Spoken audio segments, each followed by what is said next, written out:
Hello, my name is Margaret Adele, and welcome to another indie book review.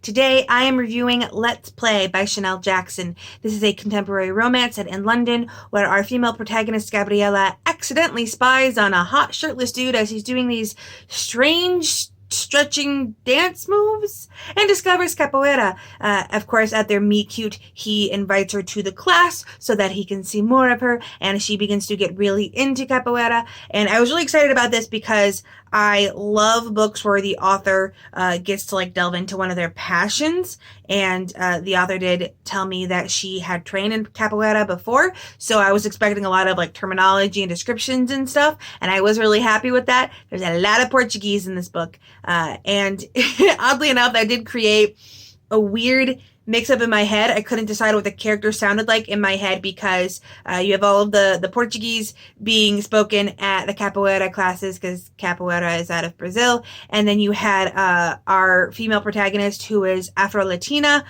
Cuban, and Trinidadian, I think.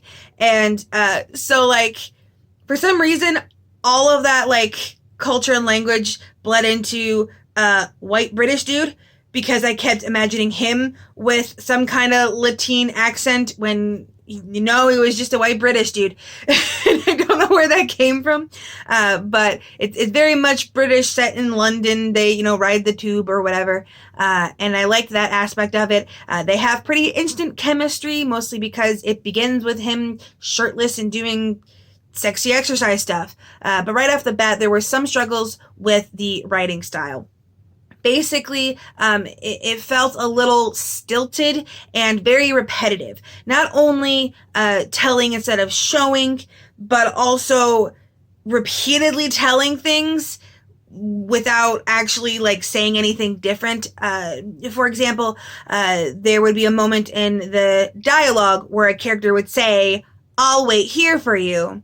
And then the very next line is something to the effect of, "They waited there like they said they would." That kind of saying things very bluntly, repeatedly, to the extent that it made everything feel slightly flat, which isn't what you want in a romance. Romances need to have more of the descriptions of how they're feeling, and to do that, you have to show the physical responses in their body or their thoughts.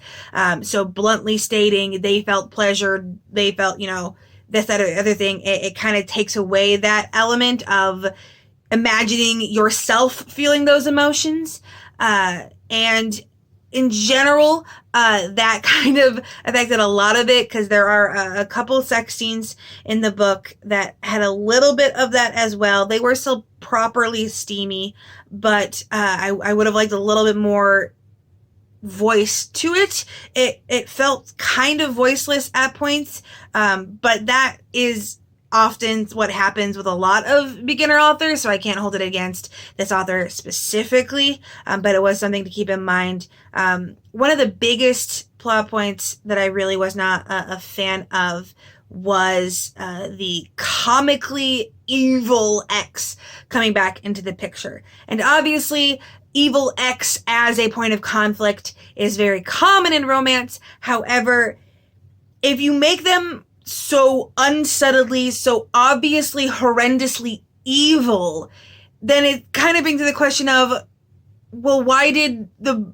member of the couple date them in the first place? How did they become an ex? Because in this case, the evil ex had dated our male protagonist for over a year, I think is what they said. So it's how was she this obviously evil and he was still with her for a year, and no one's saying anything about him for that? There was also a lot of miscommunication that, while not being unrealistic, also showed that maybe the relationship wasn't as deep as the narrative wanted you to think it is. Because if a single misheard answer to a question from a friend is going to send someone running, there's other issues there. And I wish that there would have been a little bit more depth put into things. There was also a moment, again, going back to the weird writing style thing, where they're sitting and they're having this long conversation, because, she needs to know about the evil ex. And they're having this long conversation. he doesn't tell her the full story of the evil ex. Not like keeping a secret or anything. It's not for any like emotional reasons. He just doesn't tell her. But then the narrative lays it all out in giant paragraphs, just bluntly. Like that kind of, I don't understand why that was the method used for conveying the story of the breakup and the previous ex to the reader when there was such an obvious and more natural choice of using the dialogue, have him tell her the story of how it all happened, and she can ask the questions that the reader might have, like that kind of thing. There was a couple little choices like that where I didn't understand why that was what was chosen, because again, it kind of flattened some of the emotional impact, and as well as there were other scenes I wish we'd had more of. The story makes a point of saying that Gabriella's mother passed away about a couple of years before the beginning of the story, and she's very close to her dad as a result of it, but you only get one scene with him. And it's not even a very, like, important scene to the plot. It's actually a point A to point B scene. So it's like, if this person is so important to her, why aren't we seeing them more? Like, the book mentions casually that, oh yeah, she's gonna go hang out with him at this point, but you don't see a lot, and that really could have built out the story more. You could have seen Sean meeting the dad, and how does that play in? But no, that's not really there. And also, the other thing that bugged me is there's like this ceremony at the end, a capoeira ceremony, I'm gonna forget the Portuguese word for it, that you didn't really see a lot of. And this book was short. I'm not sure exactly what the standard page length would be, because for me, it was like only a little over 90 pages, but the pages were very dense text-wise. So it is possible that when formatted as a standard book, it would be a lot longer.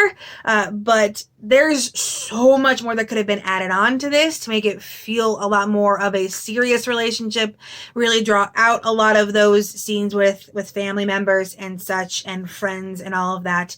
And also, how do I say this without spoiling anything? There was a plot twist. Well, plot twist and then second plot twist. That is a fairly common trope in romance books, but I hate it. And that's not on the author. They obviously didn't want to spoil me on the book, so they couldn't announce it. But I hate that particular plot point. And so that diminished a lot of my reading enjoyment, and the fact that it was in a roundabout way, well, somewhat roundabout, somewhat not, connected to the evil ex. Still not a great fan of it. So in general, I gave the book 3 stars. I will not be continuing with this series, but I do still see the potential. There was chemistry. There was obviously a lot of passion in the discussion of capoeira. I loved having an Afro-Latin female protagonist, but in general, the writing style was just a little bit too stilted, and the evil ex was a little bit more of a caricature than a realistic character.